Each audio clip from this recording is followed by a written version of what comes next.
What if the reason you still feel empty is not because something is missing, but because you've been chasing the wrong thing your whole life? And 2,000 years ago, Jesus gave one answer that most people hear but never truly understand. And once you see it, you can't unsee it. Stay with me, because by the end of this, something inside you might finally make sense. A young girl, nobody special by the world's standards. Small town, no money, no name anyone would recognize. Her name was Mary. One ordinary day, her whole life cracked open. A messenger appeared with an impossible message, that she would carry a child who would change the entire world. And this girl didn't panic, didn't bargain, didn't ask for proof. She simply said, "Let it be done to me according to your word." 3 words, and in those 3 words, history turned. She wasn't chosen because she was perfect. She was chosen because she was willing. And maybe that's the only thing that's ever been asked of you, too. But the real story hasn't even started yet. Jesus grew up. And one night, a powerful man named Nicodemus came to him in secret, in the dark. This man had status, knowledge, respect. Everything society said mattered. And yet something was pulling him toward this carpenter who spoke like no one else. And then he said something that changed everything. John chapter 3, verse 16. God so loved the world that he gave his one and only Son, that whoever believes in him shall not perish, but have eternal life. You've probably seen that verse before, on a poster, a bumper sticker. And maybe because of that, it's lost its weight.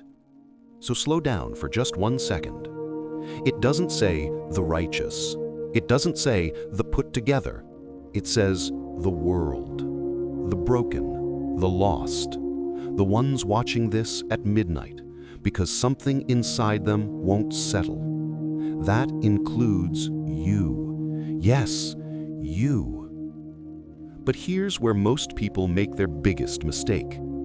They hear it, and they think it's for someone else, someone more deserving, someone who hasn't made the choices they've made.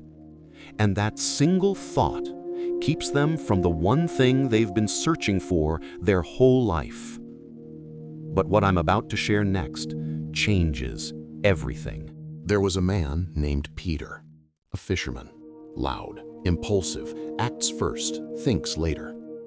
Jesus walked up to him mid-workday and said 2 words, "Follow me." Peter left everything on the spot. 3 years he walked with Jesus, saw the impossible happen right in front of his eyes. Once stepped out of a boat in the middle of a storm and walked on water, actually walked on it until fear crept in, until he looked down and he started to sink. In seconds, everything changed. Jesus reached out and caught him. No lecture, no shame, just caught him. Fast forward to the darkest night. Jesus is arrested, everything is falling apart, and Peter, standing by a fire, is asked 3 times if he knows this man. 3 times, out of pure fear, he says, "I don't know him." Jesus knew it was coming, told Peter it would happen, and still chose him, still forgave him, because real love doesn't walk away when you fall. But the real twist is still coming. Matthew chapter 11, verse 28. Jesus is speaking to crowds of exhausted people, people carrying weight that never lifts, people doing everything right and still feeling hollow. And he says, "Come to me, all you who are weary and burdened, and I will give you rest." No conditions, no checklist. He didn't say, "Fix yourself first." He didn't say, "Earn it." He said, "Come, as you are, right now, in the middle of the mess, in the middle of the doubt, in the middle of the version of yourself you're most ashamed of." And now one more person you need to hear about. Paul. Before everything changed, he was a hunter. He tracked down followers of Jesus and had them imprisoned. Brilliant, ruthless, completely certain he was right. And then one day, on a road to Damascus, everything stopped. A blinding light, a voice, and the entire foundation of his certainty collapsed in an instant.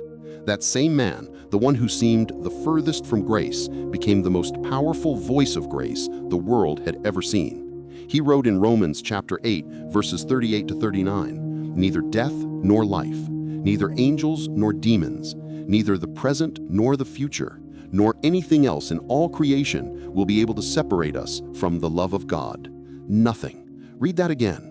Nothing. Your worst night, your biggest failure, the thing you've never told anyone, the version of yourself you keep hidden, none of it is enough to cut you off from that love, not even close.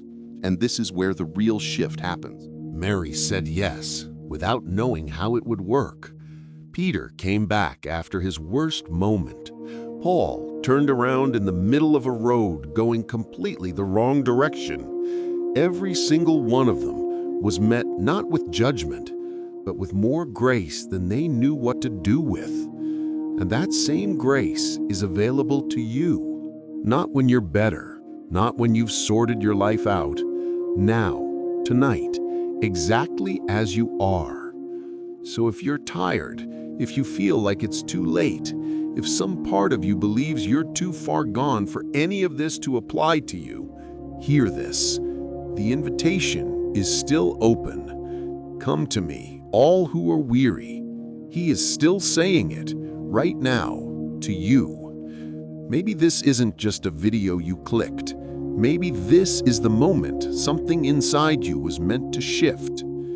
Drop a comment below. Have you ever experienced a moment that you still can't explain? A strange peace that had no reason to be there? A door that opened when everything around you was closing? Tell me about it, because your story might be the exact thing someone else needs to read tonight. That's always been how this works. One person's encounter with grace becomes another person's reason to keep going.